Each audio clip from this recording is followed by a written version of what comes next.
Hello students. तो आज हम अपने 2021 का जो 10वीं का गणित का जो पाठ्यक्रम है, नया सिलेबस कक्षा 10 के लिए, वो आज हम स्टार्ट करने जा रहे हैं मैथ के लिए। तो आज से मैं स्टार्ट कर रहा हूँ। आज फर्स्ट प्रश्नावली से अपन स्टार्ट करते हैं। जो हमारी प्रश्नावली है वास्तविक संख्या है। कौन सी? वास्तविक संख्या है। तो आज यहीं से हम स्टार्ट करेंगे। वास्तविक संख्याएं क्या होती हैं, उन पे सवाल क्या क्या बनता है, तो ध्यान से देखिएगा वीडियो को। चलो तो हम शुरू करते हैं। तो सबसे पहले हमारे पास है एक वास्तविक संख्या है। क्या चीज़ है? वास्तविक संख्या है। तो आपने छोटी क्लासों में पढ़ा होगा। तो वास्तविक संख्या क्या होती है, क्या होती है वास्तविक संख्या, क्या क्या होती है? सबसे पहले तो मुझे बताइए संख्याएं क्या क्या होती है। देखो, एक तो होती है वास्तविक। क्या क्या होती है? वास्तविक। और एक होती है काल्पनिक। और हमें चर्चा करनी है सिर्फ इस वास्तविक के बारे में। आप छोटी क्लासों में पढ़े होंगे कि पूर्णांक संख्याएं, नेचुरल नंबर, फिर पूर्ण संख्याएं क्या होती हैं, पूर्णांक संख्या क्या होती हैं, परिमेय संख्या क्या होती हैं, अपरिमेय संख्या क्या होती हैं। ये चीज़ें आपने आज से 9th तक आपने ये चीज़ें सारी पढ़ रखी होंगी। फिर भी हम डिस्कस कर लेते हैं। पूर्णांक संख्या क्या होती है, पूर्ण संख्या, ये प्राकृत संख्या, नेचुरल नंबर को बोलते हैं प्राकृत संख्या। क्या बोलते हैं? प्राकृत संख्या है। अब देखिए, सबसे पहले प्राकृत संख्या है, पूर्ण संख्या है, पूर्णांक, परिमेय और अपरिमेय। प्राकृत संख्या कहाँ से स्टार्ट होती है? देखो, एक से प्रारंभ होती है, दो ऐसे ऐसे अनंत तक चलती रहती है। ये तो हो गई प्राकृत संख्या है। और पूर्ण संख्या में, प्राकृत संख्याओं में शून्य को शामिल कर दें, 2, 3 ऐसे, ये आती है अपनी पूर्ण संख्या है। और पूर्णांक संख्या, देखो पूर्णांक संख्याएं माइनस वाली भी होती हैं और प्लस वाली भी होती है। देखो, जो जीरो के इस तरफ चलती है, +1, +2, +3 ऐसे यहाँ से अनंत तक चलती हैं। और यहाँ इस तरफ भी -1, -2, -3, यहाँ पर भी अनंत तक चलती हैं। तो ये हमारी कहलाती हैं पूर्णांक संख्याएं। अब रही परिमेय और अपरिमेय की। तो देखिएगा, परिमेय संख्या क्या होती है वो भी चेक कर लेते हैं। परिमेय संख्या है ऐसी संख्या है जिसे हम P/Q के रूप में व्यक्त कर सकते हैं। और जहां देखो, P और Q क्या होने चाहिए? पूर्णांक होने चाहिए। पूर्णांक कहने का मतलब कि आप कोई भी हो सकता है, यहाँ से पूर्णांक होने चाहिए। और Q हमारा 0 नहीं होना चाहिए।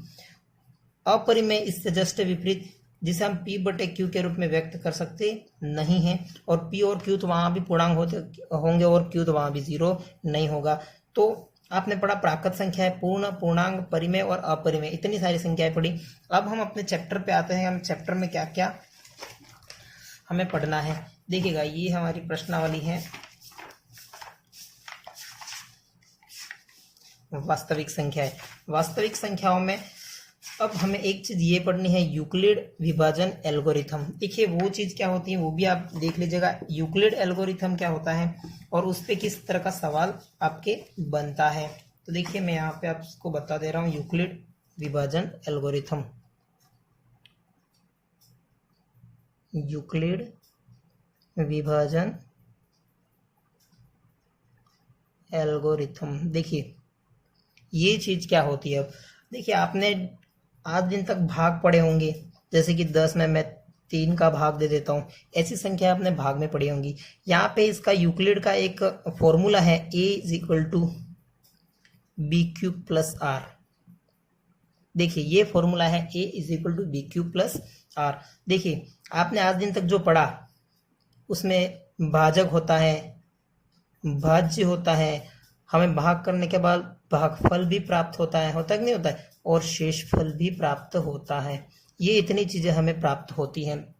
अब देखिए, ए और बी तो कोई संख्या आपको दे रखी होगी, जैसे कि यहाँ 10 में 3 का भाग दे दीजिए। ऐसे आपने आज दिन तक पढ़ा, ऐसे भाग आपको आता है वैसे भी। अब देखिए, क्यू और आर। देखो, क्यू यहाँ पर क्या है? भागफल। कैसे निकालते हैं मैं निकाल के बता दूंगा, भागफल। और आर हमारा यहाँ पर है शेषफल। क्या है? शेषफल। अब हमें किस तरह से सॉल्व करना है। और एक चीज यहाँ ध्यान रखनी है कि ए हमेशा बड़ा होगा बी से। ये चीज आपको हमेशा ध्यान रखनी है, ए बड़ा होगा हमेशा, ए बड़ा होना चाहिए बी से। देखिएगा, तो आपको सवाल होगा तो बड़ी संख्या वो कहाँ लिखनी है? इस तरफ लिखनी है। और जो बी होता है वो छोटी संख्या वो राइट हैंड साइड लिखनी है। तो देखिए, हम प्रश्नावली पे आते हैं। उसमें क्या क्या दे रखा है आपको, देखिएगा। आपको प्रश्न दे रखा है निम्नलिखित संख्याओं का HCF ज्ञात करने के लिए यूक्लिड विभाजन एल्गोरिथम का प्रयोग कीजिए। और आपको संख्या दे रखी है 135 और 225, 196 और 38,220, 867 और 255। तो सबसे पहले हम पहला सवाल सॉल्व करते हैं 135 और 225 का। तो चलिए हम पहला सवाल सॉल्व करते हैं 1.1 का।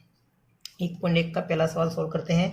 आपको दे रखा है 135 और 225 का HCF निकालना हमको। यहाँ से क्या चीज निकालनी है? HCF, और इसी फॉर्मूले से वो निकलेगी HCF। देखिए कैसे करते हैं। देखिए मैंने कहा था आपको दो संख्याएं दे रखी होंगी, यहाँ पर भी आपको दे रखी है 135 और 225। अब मुझे बताइए, इससे कंपैरिजन कीजिए इसको। ए और बी आपको दे रखा है। ए क्या होगा? मैंने बताया जो बड़ी संख्या होगी वो बड़ी संख्या कौन सी है? यहाँ पर 225। तो चलो यहाँ पर 225 लिख दिया। इक्वल का मैंने इक्वल कर दिया। छोटी संख्या कौन सी? 135। दोनों लिख दी ना, 135 लिख दी। अब देखो ये मिल गया, ये मिल गया। क्यू और आर हमारा बाकी है। तो देखो क्यू क्या आएगा? मल्टीपल में आएगा ना, यहाँ पर क्यू, यहाँ पर क्यू आएगा और यहाँ पर हमारा प्लस में जो वो आर आ जाएगा। देखिएगा दोनों आ गए ना। अब किस तरह से इसको सॉल्व करते हैं? अब देखिए इसमें इसका भाग देना है। किसमें? 225 में 135 का भाग देना है। हम देते हैं किस तरह से? देखिएगा मैं यहाँ लिख देता हूँ 225 और यहाँ पर कर देता हूँ 135। देखिए कितनी बार गया? एक ही बार जाएगा, 135 आएंगे। यहाँ बचा कितना? 0 और 9, 90 बचे ना। देखिएगा हाँ 90 बचे। कटा के देख लीजिएगा आप, 90 बचते हैं। यहाँ पर बचा, ये क्या होता है? ये हमारा होता है शेषफल और ये होता है हमारा भागफल। ये आप अच्छे से जानते हैं शेषफल क्या होता है और भागफल क्या होता है। तो शेषफल देखो, आर हमारा क्या था? शेषफल, और क्यू हमारा क्या था? भागफल। तो भागफल यहाँ कितनी बार भाग गया? एक बार गया ना। शेषफल कितना बचा? 90 बचा। अब वही काम वापस करना है। ये काम तब तक करना जब तक हमारा शेषफल 0 नहीं आ जाए। अब हमारा शेषफल 0 नहीं आता तब तक हमें ये काम करना है। अब वापस 135 हमारा क्या हो जाएगा? ए हो जाएगा, और बी क्या हो जाएगा हमारा? 90। देखिएगा ये हो जाएगा, ये यहाँ लिखा मैंने और ये यहाँ पर लिखा है। अब देखिए वही काम वापस, यहाँ हमें क्यू ढूंढना है और यहाँ हमें आर ढूंढना है। देखिएगा अब किसमें किसका भाग देंगे? 135 में मैं 90 का भाग दे देता हूँ। कितनी बार गया? एक बार गया। 90 कितने बचे? 5 और ये 45। शेषफल कितना बचा? 45। देखो ये शेषफल अब भाग नहीं जाएगा, पूर्णतः भाग नहीं जाएगा। आप पॉइंट लगा के कर सकते हैं, लेकिन हमें इसमें ये नहीं करना, हमें यहाँ पर शेषफल ही ढूंढना है। तो देखिएगा एक बार गया 45, शेषफल बचा कि नहीं बचा? अब मेरा ये हो गया यहाँ पर ए, और यहाँ पर जो आया वो क्या हो गया? बराबर में 45 बी हो गया। फिर से हमें वही काम, यहाँ क्यू ढूंढना है और प्लस में हमें शेषफल ढूंढना है। अब देखिए वापस वही 90 में मैं किसका दूं? 45 का। कितनी बार जाएगा? 2 बार। देखो पूरा भाग चला गया और यहाँ पर शेषफल कितना बचा? 0 बचा। अब देखिए 2 बार भाग चला गया और शेषफल कितना बचा? 0। अब ये काम हमें तब तक करना था जब तक हमारा ये शेषफल 0 नहीं आ जाता। अब हमारा शेषफल 0 आ गया तो हमारा ये 45 HCF हो जाएगा, जो हमारा बी होगा। क्या हो जाएगा? HCF क्या हो जाएगा हमारा? 45। और ये हमारा आंसर था। समझ में आया कि नहीं आया? देखिए हमें 2 सवाल और करेंगे जिसको आपको अच्छे से समझ में आ जाए। देखिएगा दूसरा सवाल था 196 और 38,220, उसको भी हम सॉल्व कर देते हैं। देखिएगा दूसरा सवाल यहाँ लिखा है 138 और 38,220। देखिएगा ऐसी संख्या आपको दे रखी है और आपको पूछेगा कि HCF ज्ञात कीजिए। कौन सी विधि द्वारा? यूक्लिड एल्गोरिथम विधि द्वारा। तो HCF हमें ज्ञात करना है। देखिए करते हैं। आपको पता है जो बड़ी संख्या होती है वो क्या होती है? ए होती है। तो यहाँ मैं लिख देता हूँ 38,220 इक्वल में 138। अब मैं वापस फॉर्मूला यहाँ कोष्टक में लिख दे रहा हूँ, A is equal to BQ plus R। देखिए ये फॉर्मूला मैंने यहाँ पर लिख दिया है। अब देखिए इसमें इसका भाग देना है, दे दीजिए। चलिए मैं यहाँ साइड में कर देता हूँ। यहाँ 38,220 में भाग देना है 138 का। देखिए 2 में जाएगा नहीं तो 3 संख्या लेनी पड़ेगी। 3 संख्या लेनी पड़ेगी ना, तो कितनी बार जाएगा?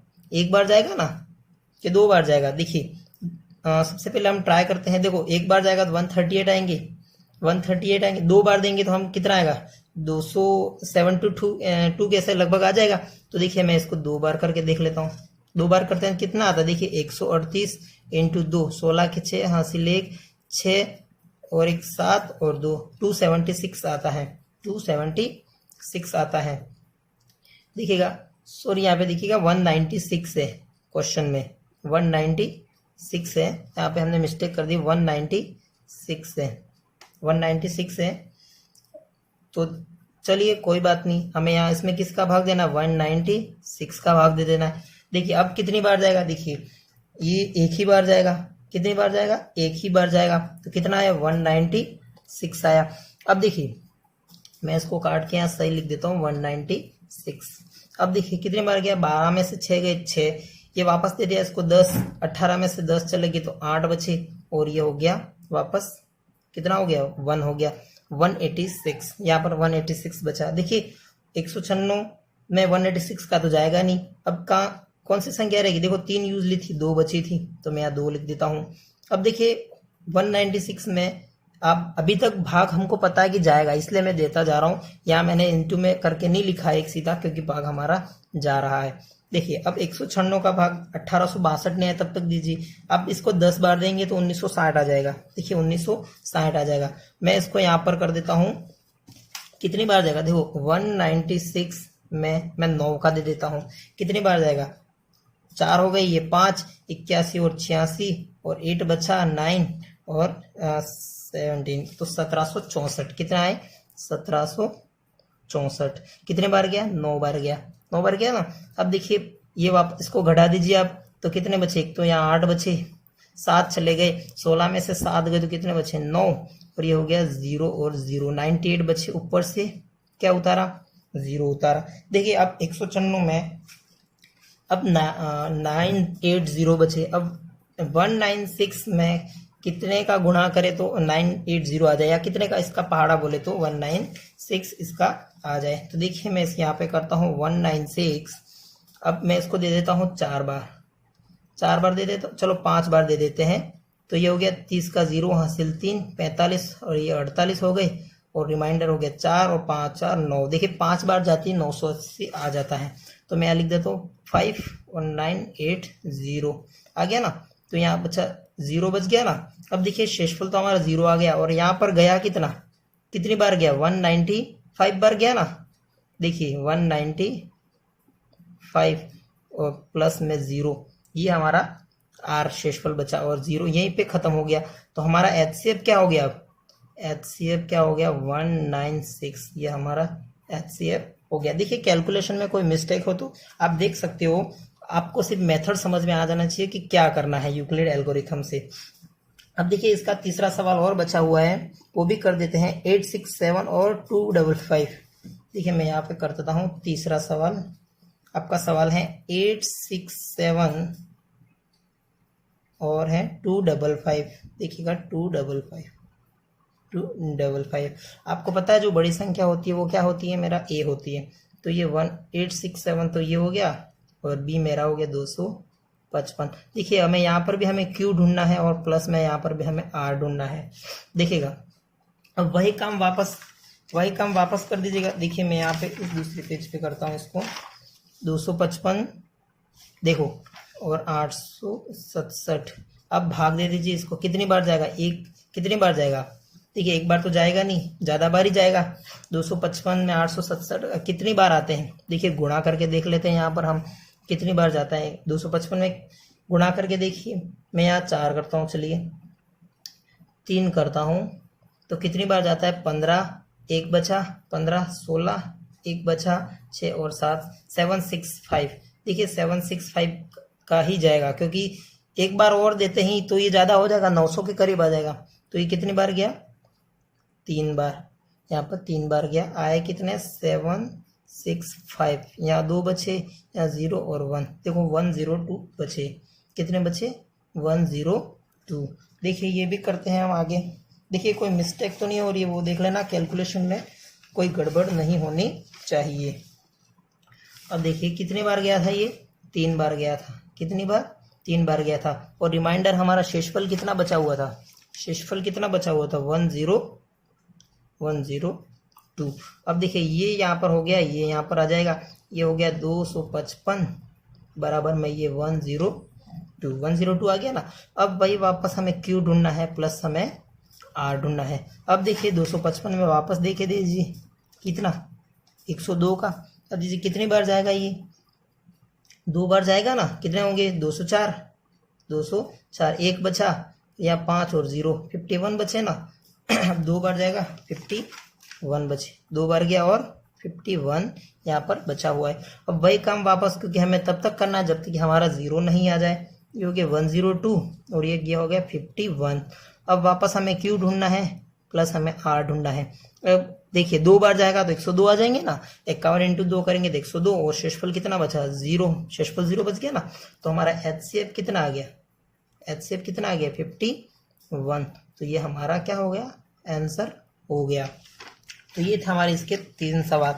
हम आगे दूसरे सवाल की ओर बढ़ते हैं। देखिएगा दूसरा सवाल क्या कह रहा है, दर्शाइए कि कोई भी धनात्मक विषम पूर्णांक 6q + 1 या 6q + 3 या 6q + 5 के रूप का होता है जहां q कोई पूर्णांक है।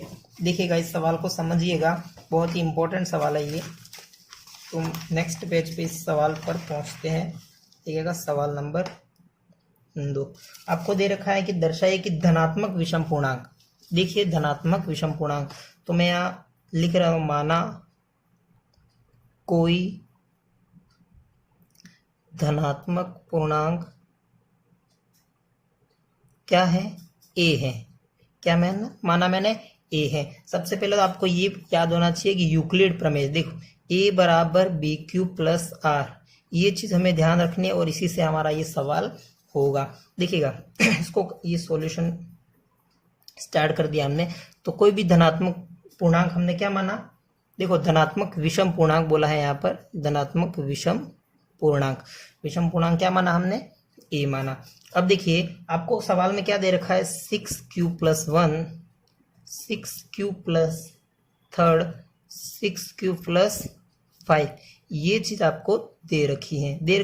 देखो ये हमारा कोई पूर्णांक है, ये हमारा कोई पूर्णांक है और ये विषम संख्या आपको दिख रही होंगी। देखो हमें ये सिद्ध करना है कि ये विषम पूर्णांक है या नहीं है। तो देखिए यूक्लिड विभाजन प्रमेय से, और आपको अच्छे से पता है यूक्लिड विभाजन प्रमेय क्या है, a बराबर BQ + R, ये हो गई हमारी यूक्लिड विभाजन प्रमेय। अब देखिएगा, अब एक बात समझिएगा यहाँ पर, देखिएगा कोई भी संख्या में 100 में मैं किसका भाग दे देता हूँ, चलो मैं 9 का भाग देता हूँ 9 का भाग देते हैं। हम किस संख्या में किस संख्या का भाग देते हैं, तो देखिए यहाँ पर जो रिमाइंडर बचता है वो तो 9 से कम ही आएगा ना। देखिए क्या क्या रिमाइंडर आ सकते हैं, 0 आ सकता है, 1 2 3 4 5 6 7 8, हमारे यहाँ 8 तक हमारे रिमाइंडर आ सकता है, क्योंकि 9 तो आएगा नहीं। अगर 9 आएगा तो वो पूरा पूरा भाग चला जाता है। तो 9 से कम रिमाइंडर कितने आते हैं, 8 तक। तो देखिए हमें यहाँ R बराबर, आपको पूर्णांक कितना दे रखा था, देखिए पहले B बराबर कितना दे रखा था 6, यहाँ पे देखिए B बराबर कितना दे रखा है 6। तो हमारे रिमाइंडर कितने आएंगे, 0 1 2 3 4 और 5, इतने हमारे रिमाइंडर आएंगे। अब देखिए हमें एक एक को सॉल्व करना है इस प्रमेय द्वारा, यूक्लिड विभाजन प्रमेय द्वारा। देखिए हम करते हैं सबसे पहले R बराबर 0 के लिए, किसके लिए, R बराबर 0 के लिए। अब वही वापस लगाइए यूक्लिड, a बराबर BQ + R। देखिए a तो हमारे पास है नहीं, ये BQ क्या है अपने पास, 6q आपको दे रखा है 6q। अब प्लस R, देखिए R के लिए हम क्या यूज कर रहे हैं, 0 यूज कर रहे हैं, तो 0 यूज कर लेते हैं। देखिए a बराबर किसी संख्या में 0 ऐड करते तो वही संख्या आती है वापस, तो 6q आ गया। अब यहाँ पर देखिएगा, देखो ये है हमारा q कोई पूर्णांक है और 6 हमारी कोई संख्या है, सम संख्या है, 6 एक सम संख्या है। अब सम संख्या में किसी भी संख्या का गुणा करते हैं तो हमेशा सम संख्या ही प्राप्त होती है, ये ध्यान में रखना। सम संख्या हमेशा किसी संख्या से गुणा होती है तो वो हमेशा सम संख्या ही प्राप्त होती है। तो देखिएगा यहाँ पर क्या हो गया, ये टोटल सम हो गया, सम हो गया कि नहीं हो गया। अब इसी तरह हमें दूसरा पार्ट भी सोल्व करना है r बराबर 1 के लिए। ऐसा से हमें 5 तक सोल्व करने हैं। तो a बराबर 6 क्यूब प्लस 1 हो जाएगा। अब a बराबर 6 क्यूब प्लस 1, यहाँ ध्यान दीजिए। देखिए किस संख्या में सम संख्या है 6, उसमें कोई भी पूर्णांक संख्या का हमें गुणा करते हैं तो क्या प्राप्त होगा, सम संख्या प्राप्त होगी। होंगी कि नहीं होगी। और प्लस में क्या है, एक विषम संख्या है, एक तो एक विषम संख्या है। अब मुझे बताइए सम विषम क्या होता है, विषम होता है, ये चीज हमें ध्यान रखनी है। सम और विषम हमेशा विषम संख्या होती है। अब r बराबर 2 के लिए चेक करते हैं, चलिएगा। तो a बराबर 6 क्यूब प्लस 2। अब देखिए यहाँ पर भी सेम, ये तो होगी सम संख्या और ये भी क्या होगी, सम संख्या। और सम का एडिशन क्या होता है, सम संख्या ही होता है। होता कि नहीं होता सम संख्या। अब देखिए r बराबर 3 के लिए भी सॉल्व कर देते हैं हम। तो a बराबर 6 क्यूब प्लस 3, ये हो गई हमारी सम संख्या प्लस ये होगी हमारी विषम संख्या। आपने अभी पढ़ा कि सम और विषम क्या होता है, विषम होता है। चलो ऐसे भी हो गया। r बराबर हम 4 के लिए पढ़ते हैं, बहुत ही इंपॉर्टेंट सवाल है, ध्यान से देखिएगा। अब a बराबर क्या हो गया, 6 क्यूब प्लस 4। अब देखिए ये आ गई सम संख्या प्लस ये आ गई, ये भी सम संख्या आ गई ना। तो सम और सम क्या होता है, सम ही होता है। देखिए अब लास्ट बचा है हमारे r बराबर 5। अब देखिए r बराबर 5, तो a बराबर 6 क्यूब प्लस 5, 6 क्यूब प्लस 5 हो गया ना। अब ये देखो ये आ गई सम संख्या, ये आ गई हमारी विषम संख्या। तो सम और विषम क्या होता है, विषम ही होता है। देखिए अब आपका सवाल क्या कह रहा था, ध्यान से देखिएगा। आपके सवाल में क्या कह रहा था, दर्शाइए कि कोई धनात्मक विषम पूर्णांक 6 cube plus 1, 6 cube plus 3, 6 cube plus 5 के रूप का होता है जहां q कोई पूर्णांक संख्या है। देखिए धनात्मक विषम, आपने देखिए समीकरण यहाँ से मैं डाल देता हूँ, समीकरण नंबर 1। देखिए यहाँ पे विषम आया, किसके लिए, 1 के लिए आया ना। अब देखिए विषम कहाँ पर आया है, r बराबर 3 के लिए आया है विषम, और एक विषम कहाँ पर आया हमारे 5 के लिए। तो हम समीकरण 1 और ये जो हमारी आ रही है 3rd और ये आ रही है 5th। देखिए समीकरण 1, 3rd एंड 5th से देखिए हमें विषम संख्या हमने सिद्ध कर ली ना, कैसे विषम संख्या हमें प्राप्त हो रही है। तो 1/3 से हमें देखिए क्या मिल गया, हमें क्या क्या चीज मिल गई। एक तो 6 क्यूब मिल गया, हमें 6 क्यूब प्लस 1 मिल गया, 6 क्यूब प्लस 3rd मिल गया और 6 क्यूब प्लस 5 मिल गया। ये तीनों चीजें हमें यही तो सिद्ध करनी थी, हमें यही तो सिद्ध करनी थी जो हमें सवाल में आपको पूछा था। तो देखिएगा ये हमारा दूसरा सवाल है। अब हमें नेक्स्ट सवाल पे बढ़ते हैं इसका। देखिएगा तीसरा सवाल, किसी परेड में 616 सदस्यों वाली एक सेना मतलब आर्मी की टुकड़ी को 22 सदस्यों वाले एक आर्मी बैंड के पीछे मार्च करना है। दोनों समूह का समान संख्या वाले स्तंभों से मार्च करना है। उन स्तंभों की अधिकतम संख्या क्या है जिसमें वे मार्च कर सकते हैं। तो देखिए आपको संख्या दे रखी है 616 और दे रखी है 32, ये दोनों संख्या दे रखी है। तो आप इन दोनों संख्याओं का एचसीएफ निकालेंगे यूक्लिड से तो आपको स्तंभ मिल जाएंगे। चलिए करते हैं वो वाला भी। चलिए क्या क्या हमारा ये थर्ड सवाल, हमारा थर्ड सवाल क्या कह रहा है। देखिए 616 तो हमारे टोटल सदस्य हैं और दे रखा है 32, हमारा क्या दे रखा है 32 भी सदस्य है। अब ये मार्च करेंगे तो हम स्तंभ कितने आएंगे तो वो सेम मार्च कर पाएंगे। तो हमें इसका क्या निकालना पड़ेगा, HCF। तो हम इसका HCF निकाल देते हैं किससे, A बराबर BQ प्लस R वाले मेथड से, और ये हमारा यूक्लिड वाला मेथड है। चलिए A हमेशा बड़ी संख्या होती है तो 616 और छोटी संख्या हमेशा B होती है तो 32। ये हो गया, यहाँ पर आएगा वो Q आएगा और प्लस में यहाँ पर आएगा वो R आएगा। अब दे दीजिए वापस वही प्रोसेस 616 में किसका भाग देना है, 32 का। देखिए कितनी बार जाएगा, एक बार जाएगा और 32 बचेंगे। तो बचे कितने, ये तो 9 और यहाँ पर कितने बचे 2, 29 बचे ना। देखिएगा 29 हमारे, देखो 11 में से 2 गए 9, हासिल वापस दे दी 4 6 2 6 बचे। अब यहाँ से 6 उतारे, अब 32 296 कितनी बार जाएगा, देखो 10 बार जाती है, ये 320 हो जाएगा, तो ये 9 बार जाएगा। कितनी बार जाएगा, 9 बार जाएगा। तो कितने आएंगे, 32 इंटू 9 कर देते हैं हम, देखिए 18 और ये 27 और ये 28, 288। तो यहाँ पर आ गया 288। कितने बार गया, 9 बार गया ना। अब रिमाइंडर कितना बचा देख लीजिए, 16 में से 8 गए तो कितने बचे, 8, ये 9 हो गए, ये 0 और ये 0 हो गया। तो देखिए कितनी बार गया था, 19 बार, और बचे कितने, 8। अब वही काम वापस, ये 32 यहाँ आ जाएंगे और ये 8 है वो इधर आ जाएंगे। अब वही काम हमें Q ढूंढना है और हमें R ढूंढना है। अब देखिए करिए वापस, 32 में क्या करते हैं, देखिए मैं यहाँ आपको बता रहा हूँ किस तरह से भाग देते हैं। तो ये कितनी बार जाएगा, कितनी बार जाएगा, 4 बार जाएगा। कितने आएंगे, 32 और 0 बचा यहाँ पर। तो देखिए 4 बार गया और यहाँ 0 बचा, और ये काम हमें तब तक करना है जब हमारा शेषफल नहीं आ जाए। और हमारा जो B होता है वो हमारा क्या होता है, HCF। तो HCF कितना आ गया, 8। और आपको पूछा था स्तंभ कितने हैं, तो मैं लिख देता हूँ स्तंभों की संख्या बराबर स्तंभ बराबर 8, और यही हमारा आंसर हो जाएगा। देखिए ये तो हमारा तीसरा सवाल। अब हम चौथे सवाल पर बढ़ते हैं। देखिए चौथा और पांचवा आपके दूसरे की तरह ही है, लेकिन थोड़ा सा अलग है, इसको समझ लीजिएगा। ये दोनों इंपॉर्टेंट सवाल हैं, चौथा और पांचवा। देखिएगा, यूक्लिड विभाजन प्रमेयिका का प्रयोग करके दर्शाइए कि किसी धनात्मक पूर्णांक का वर्ग, देखिए यहाँ पे वर्ग दे रखा है आपको, जो मेन चीज है वर्ग किसी पूर्णांक m के लिए 3m या 3m+1 के रूप का होता है। देखो आपको नीचे संकेत दे रखा है, लेकिन संकेत आपको एग्जाम में दे रखेगा नहीं, तो हमें सिर्फ यहीं से समझना है। यूक्लिड विभाजन का प्रयोग करके दर्शाइए कि धनात्मक पूर्णांक का वर्ग। देखो पहले वाले सवाल क्या था, उसमें हमने वर्ग नहीं पढ़ा था, और जो नेक्स्ट सवाल है उसमें हमको घन दे रखा है। तो पहले हम वर्ग वाला करते हैं, फिर हम घन वाला भी कर देंगे। तो देखिए हम चौथे सवाल की ओर बढ़ते हैं।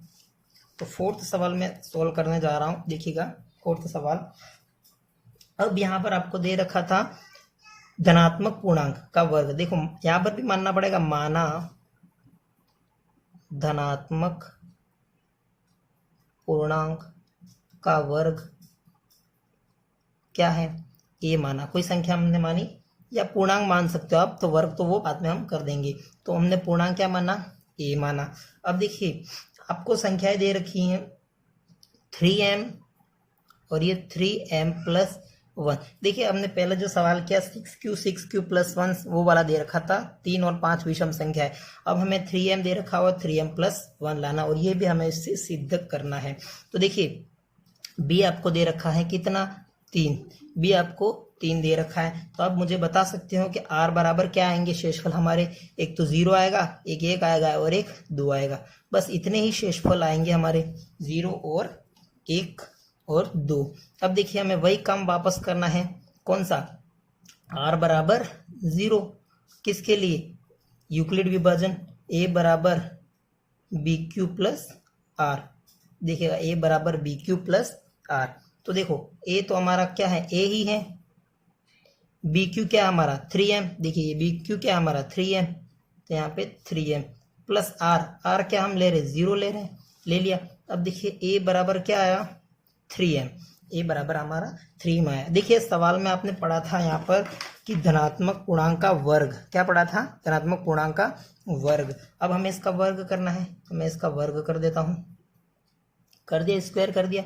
अब यहाँ क्या आया, a स्क्वायर, तो यहाँ क्या आया 9m स्क्वायर। देखिए 9m स्क्वायर आया। अब मैं इसको सिंप्लीफाई कर रहा हूँ। देखिए इस 9 को मैं क्या लिख सकता हूँ, 3 × 3m स्क्वायर। देखिएगा मैंने इसको ऐसे लिखा, कोई फर्क नहीं पड़ा, 3 × 3 9 होते हैं, और m स्क्वायर का m स्क्वायर होता है।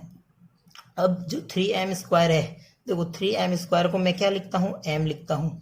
देखिए क्या लिखता हूँ मैं, 3m स्क्वायर को m लिखता हूँ। तो a स्क्वायर बराबर कितना हो गया, 3 का 3 हो गया, और इसकी जगह हमें क्या लिखना है, m लिखना है। तो a स्क्वायर बराबर क्या आया हमारा, समीकरण नंबर 1 3m आया, जो हमें एक पार्ट हमें निकालना था 3m।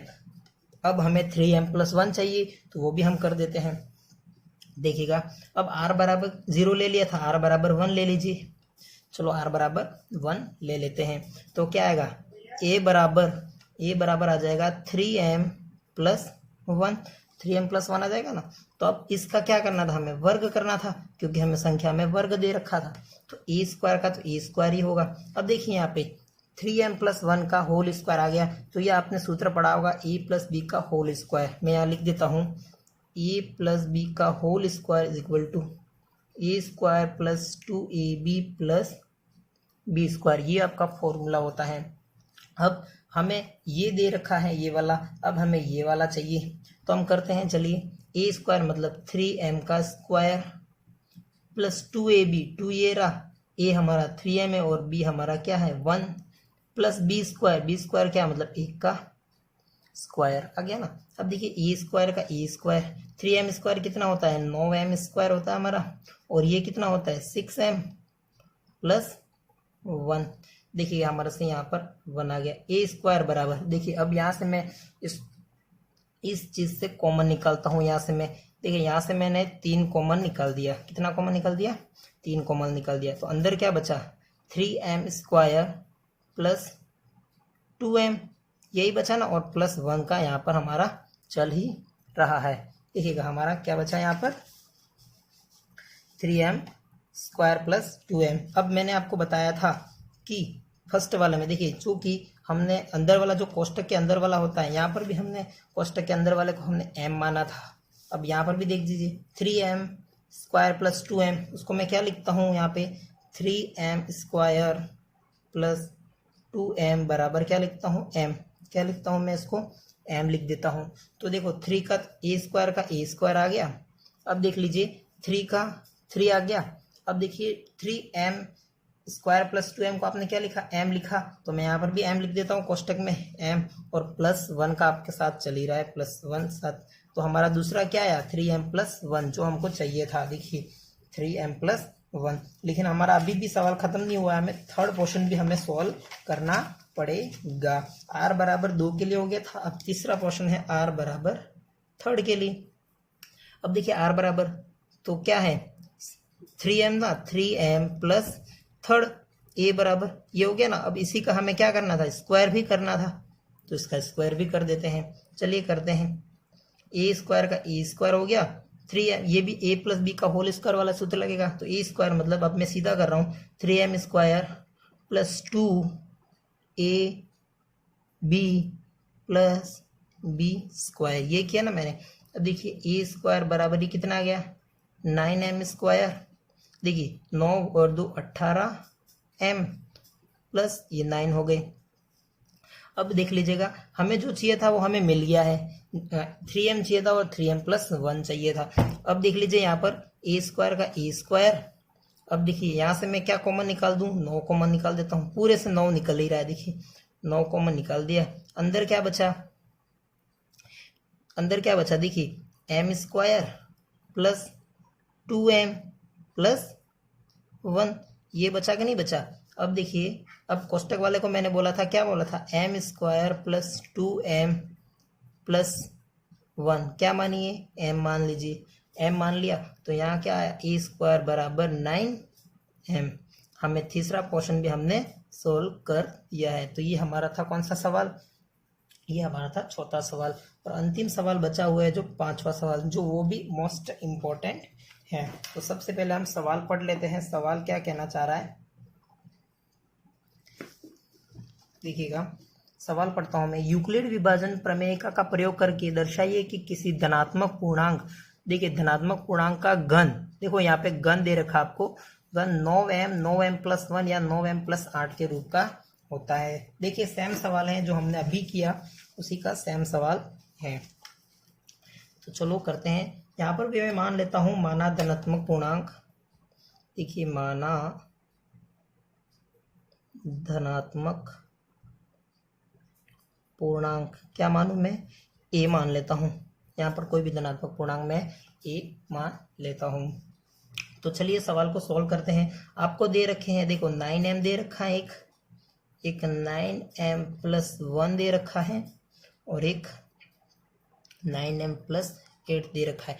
देखिए यहाँ पर हम जहाँ पर वहाँ हमारे इससे पहले वाले सवाल में 3m था, वहाँ पर यहाँ पर सारी जगह 3m था, और पहले वाले सवाल में 6q+ था। देखो यहाँ पर आपको पहले से ही हमको घन दे रखा है। देखिए इस चीज का हम घन करेंगे क्यू लेंगे तो ये बहुत लेंथी हो जाएगा। सवाल तो आपका हो जाएगा लेकिन सवाल बहुत लेंथी हो जाएगा। तो देखिए 9 का 9 देखो, 9 तीन के गुणनफल में 9 आते ही आते हैं, 3 के फैक्टर होता है, तो मैं इसको मैं 3 भी ले सकता हूँ, बी बराबर 3m भी ले सकता हूँ, क्योंकि 9m इसके गुणनफल में भी आएगा ही आएगा, तो मैंने इसको 3m मान लिया। अब 3m मानते ही यहाँ पर r बता दीजिए क्या क्या आएगा, 0, 1 और 2, ये हमारे पास r आ जाएंगे। शेषफल देखो 3 कोई संख्या है तो शेषफल हमेशा उससे कम ही आएंगे, 0, 1, 2 तक ही आएगा। अब इसको सॉल्व करते हैं। देखिए r बराबर 0 के लिए सॉल्व करता हूँ सबसे पहले मैं, चलो 0 के लिए सॉल्व करते हैं। तो a बराबर बी क्यूब प्लस आर, ये हमारी यूक्लिड एल्गोरिथम थी। अब यहाँ से हम सॉल्व करते हैं, a का a, बी क्यूब मतलब 3m प्लस आर मतलब 0। अब घन पूछा है तो इसका घन क्यूब होता है ना, तो 3m क्या हो गया, क्यूब हो गया। अब वापस वही प्रोसेस, क्यूब खोलिए, कितना होता है, 3 का क्यूब कितना होता है, 27m क्यूब। देखिएगा अब वापस मैं इसको थोड़ा और सिंप्लीफाई कर रहा हूँ, तो देखिए मैं इसको 9 3m क्यूब, मैं इसको ऐसे भी तो लिख सकता हूँ ना, तो 27 ही आते हैं, इसको मैं ऐसे लिखा। देखो अब कोष्टक के अंदर हमारा 3m square is equal to m मान लेता हूँ, मैं इसको क्या मान लेता हूँ, m मान लेता हूँ। यहाँ पे लिख देता हूँ माना, क्या लिखा, माना। तो यहाँ पर a क्यूब बराबर कितना आ गया, 9 का 9, और इसकी जगह हमने क्या माना है, m माना है, ये हमारा m आ गया। समीकरण नंबर 1, जो हमको सबसे पहले क्या चाहिए था, 9m चाहिए था ना, वो हम आ गया। अब हमारे पास 3m प्लस 1 और 9m प्लस 8, ये चीज़ें हमारे पास बची हुई हैं। हम आगे और सॉल्व करते हैं, r बराबर 1 के लिए। देखो सवाल हो जाएगा, कोई टेंशन लेने की बात नहीं है। अब देखिए a बराबर 3m प्लस 1 हो जाएगा, और इसका क्या हो जाएगा, क्यूब हो जाएगा। देखिए अब मैं सीधा कर रहा हूँ इसका क्यूब, देखिए a क्यूब का a क्यूब होता है। अब आपने ये फॉर्मूला पढ़ा होगा a प्लस बी का होल क्यूब वाला, नहीं पढ़ा हो तो मैं यहाँ लिख देता हूँ सूत्र आपके सामने, a प्लस बी का होल क्यूब। तो क्या होता है, a cube plus b cube plus 3a square b plus 3ab square, ये इसका फॉर्मूला होता है। ये इसका फॉर्मूला होता है। अब इसी फॉर्मूला का प्रयोग हम यहाँ पर करेंगे। देखिए a क्यूब का मतलब 3m का क्यूब प्लस b क्यूब मतलब 1 का क्यूब प्लस 3 का 3a स्क्वायर b, तो a स्क्वायर क्या है हमारे पास, 3 है ना, तो 3m का स्क्वायर, और b क्या है हमारे पास 1 प्लस 3a क्या है हमारे पास 3m, और b स्क्वायर मतलब 1 का स्क्वायर। देखिए ये हमने इसको सिंप्लीफाई कर दिया। a की घात 3, यहाँ से 3m की घात 3 कितना होता है, 27m की घात 3 होता है, प्लस 1 का क्यूब कितना होता है, 1 ही होता है। अब देखिएगा ये कितना हो गया, 9m हो गया ना, 9m स्क्वायर हो गया, और 9m स्क्वायर का गुणा 3 के साथ करेंगे तो कितना होगा, 27m स्क्वायर हो जाएगा ना, प्लस देखो 1 का गुणा करेंगे तो वही संख्या आ जाएगी वापस।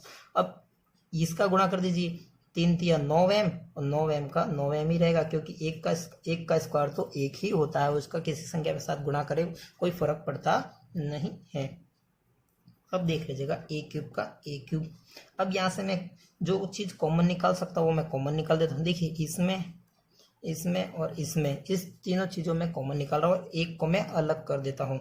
देखिए सबसे पहले मैं 27m cube plus 27m square plus 9m plus 1, इसको मैंने ऐसे सिंप्लीफाई करके लिख दिया। अब मुझे इस चीज़ में से कॉमन निकालना है, तो यहाँ से चलो मैं कॉमन निकाल देता हूँ, इसको मैं दूसरे पेज पे कर देता हूँ। चलो यहाँ पे मैं यहाँ से सॉल्व करता हूँ। देखिएगा अब हमारे पास आया क्या था आपके सामने, देखिए क्या आया था, 27m cube plus 27m square plus 9m plus 1। अब a क्यूब का a क्यूब, देखिएगा a क्यूब का a क्यूब। अब यहाँ से मैं क्या कॉमन निकाल सकता हूँ इन सब में, देखिए 9 कॉमन निकाल दो ना, तो अंदर क्या बचा, 3m cube plus 3m square plus 1m, देखो 1m तो एक ही होता है वो तो, और प्लस 1 साथ में चल ही रहा है पीछे ये वाला, देखिए मैंने कोष्टक में कहा था इसको क्या मानना है, m मानना है, इस पूरे को क्या मानना है, m मानना है। तो a³ बराबर 9, इस पूरे को क्या मानो, m, और +1 का यहाँ पर बचा हुआ है। जो हमें एक चीज़ और चाहिए थी वो भी हमारे पास आ गई। देखिए कौन सी, ये वाली 9m+1। अब हमें चाहिए 9m+8 चाहिए, उसका भी हम कर देते हैं। चलिए ये हमने किया था किसके लिए, r बराबर 1 के लिए। अब बचा हुआ कौन सा, r बराबर 2 बचा हुआ है, तो उसके लिए भी हम कर देते हैं। तो r बराबर 2, तो r बराबर 2 के लिए करते हैं, चलेगा। a बराबर 3m+2 हो जाएगा। अब इसका भी क्यूब और इसका भी क्यूब, क्योंकि घन पूछा है और घन का मतलब क्यूब होता है। अब यहाँ से सॉल्यूशन कर रहा हूँ मैं, a³ बराबर कितना हो गया। अब सूत्र आपने पढ़ा ही है ये वाला, यहाँ पर a+b का whole cube equal to a³ + b³ + 3a² b + 3ab², वो हम यहाँ पर वापस यूज़ करने वाले हैं। तो देखिए a³ मतलब 3m³ + b³ मतलब 2 का cube plus 3a² b plus 3a और b², यही दे रखा है ना, ये हमने फॉर्मूला इसको खोला। अब a³ का a³, 3m, ये होता है 27m³, ये हो गया 2 का क्यूब कितना होता है, 8 होता है, प्लस ये कितना हो गया, 3 × 9 और 9 दूनी 18, 18m², तो मैं 18m² प्लस देखो 3 × 9, 9 और 2 18, और यहाँ पर m बचा है तो 18m। देखिएगा, चलो यहाँ तक हमने कर दिया। तो a³ बराबर, अब देखिए मैं इसको ऐसे लिख रहा हूँ, 27m³ + 18m² + 18m + 8, जो हमारा बचा हुआ है। अब देखिएगा मैं यहाँ से कॉमन निकालता हूँ, क्या चीज़ जो निकल रहा हो, a³ का a³। अब यहाँ से मैं देखिए क्या कॉमन निकालता हूँ, 9 कॉमन निकाल देता हूँ। अंदर क्या बचा, 3m³ + 2m² प्लस कितना बचा, 2m बचा ना, और +8 का यहाँ पर चल ही रहा है। अब देखिए कोष्टक वाले को मैंने क्या माना था, m मानने को कहा था ना, m मानना है, या मैं लिख देता हूँ 3m³ + 2m² + 2m बराबर क्या माना मैंने, m मान लिया। तो यहाँ मैं लिख देता हूँ a³ बराबर 3, ये पूरे को m माना है तो मैं m लिख देता हूँ, प्लस यहाँ पर हमारा क्या बचा हुआ, 8 बचा हुआ है, यहाँ 8 बचा हुआ, और हमारा समीकरण नंबर 3 से हमारा 9m+8 भी आ गया, जो हमने जो पूछा था हमने सिद्ध कर दिया। देखिए हमारी तीनों संख्याएं आ गई, 9m भी आ गया, 9m+1 भी आ गया, 9m+8 भी आ गया। तो ये हमारी 1.1 थी। अब नेक्स्ट क्लास में हम 1.2 पर चर्चा करेंगे।